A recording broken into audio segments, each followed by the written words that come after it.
This is the SF Productions Podcast Network.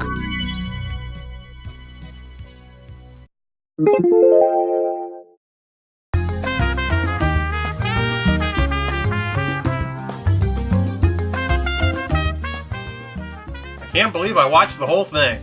From the Pop Culture Bunker, I'm Mindy. And I'm Mark. You can check out our audio podcast, How I Got My Wife to Read Comics, on iTunes or on our website, sfpodcastnetwork.com.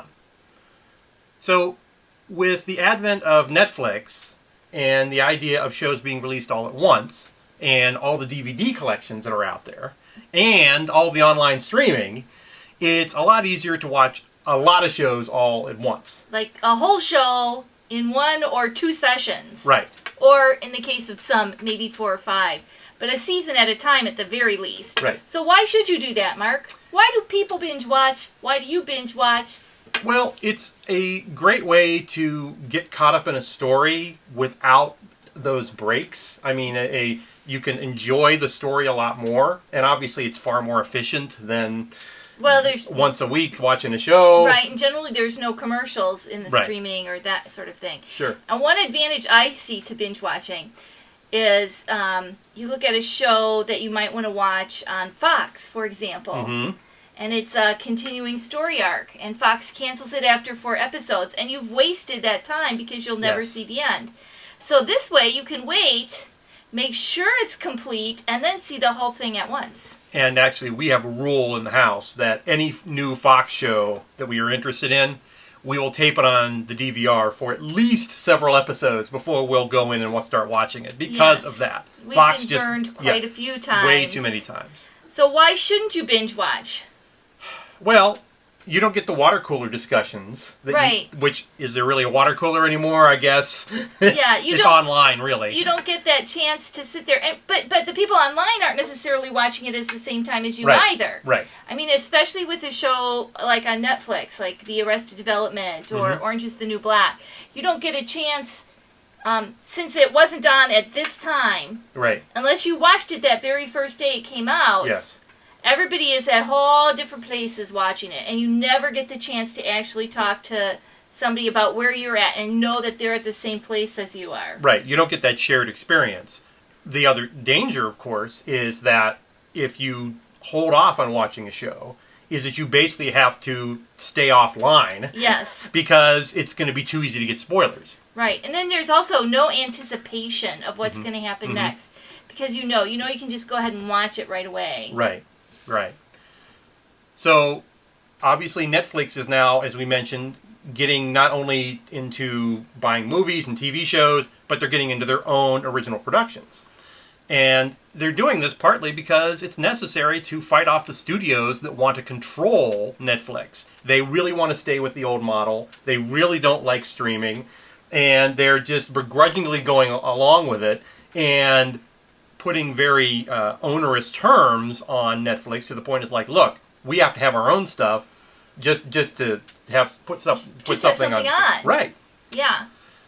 Now, Hulu is great for recent shows and also more obscure series. They have a lot of older series, especially ones that may have only lasted a season or something like that. Right now, I'm watching My Living Doll. This was a show, single season, was on 1964.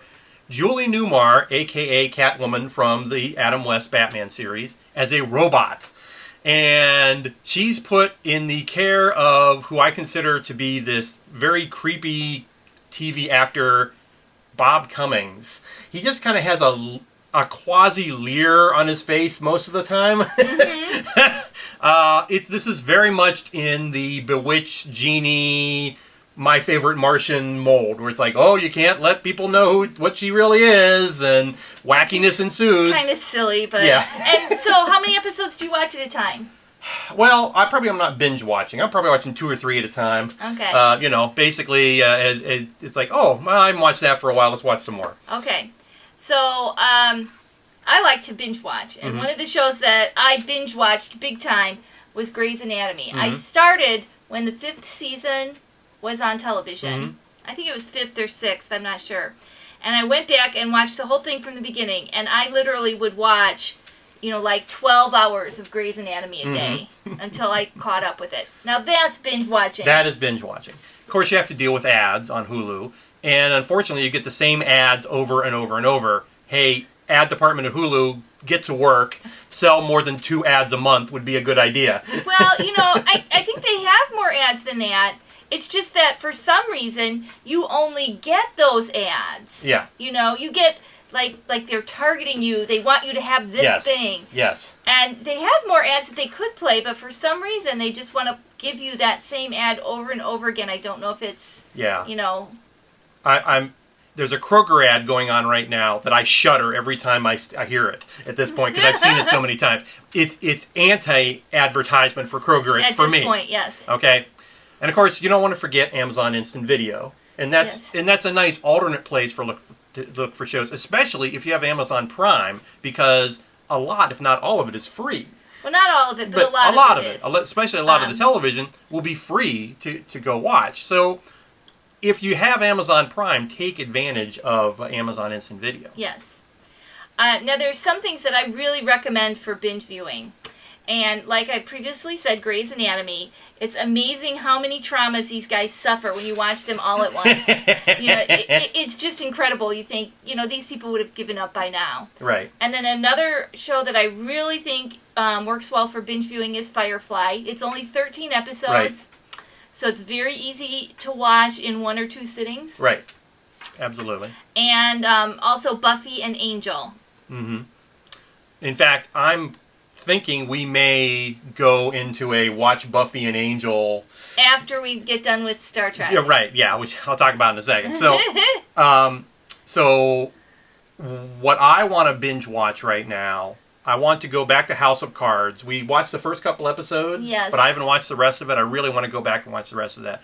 And as I mentioned, we're going through the various Trek series in chronological order to some extent. And there's a lot of that. And we usually do watch 3 or 4 or 5 episodes of that at a time. Right. So I would call that binge watching. But when you're talking about several hundred, or even probably close to 1,000 epiodsodes of television, it's going to take a while. Right. And by the way, I'm covering that on my blog over at sfpodcastnetwork.com. Right. Now, I'm thinking that I would like to watch The Thick of It now with Peter Capaldi. Mm-hmm. Since he's been named the new Doctor Who, it might be interesting to see him something else. And then Orphan Black is another one I'm really interested in, but I'll wait till that's available on streaming. And I have the DVDs of Homeland. I just took them upstairs. I think that maybe the next day I don't work, I'll try doing Homeland. So it is certainly a new way that you can watch television shows. Certainly it's not what the original creators, especially of older shows, ever intended, but it's a new way to do things. Well, I have to say that some of the older shows and sitcoms don't really stand up well to binge watching. Yeah. We've been watching Family Affair, not binge watching, but just watching a couple episodes because it's airing on one of our local stations. On MeTV, yeah. And many of the episodes have the exact same plot. Yes. And we noticed last night that some of them even have the same opening scenes. Yeah, we were like, did we ever watch this? Oh no, about 10 lines in, it's like, oh, okay, now it's a different story. So it's just, that kind of thing, maybe not set up to binge watch. You don't want to watch more than one of those at a time. Absolutely. So, you can check out our audio podcast, How I Got My Way Through Read Comics, on iTunes, or on our website, sfpodcastnetwork.com. Right. From the Pop Culture Bunker, I'm Mark. And I'm Mindy. Thanks for watching. Bye-bye.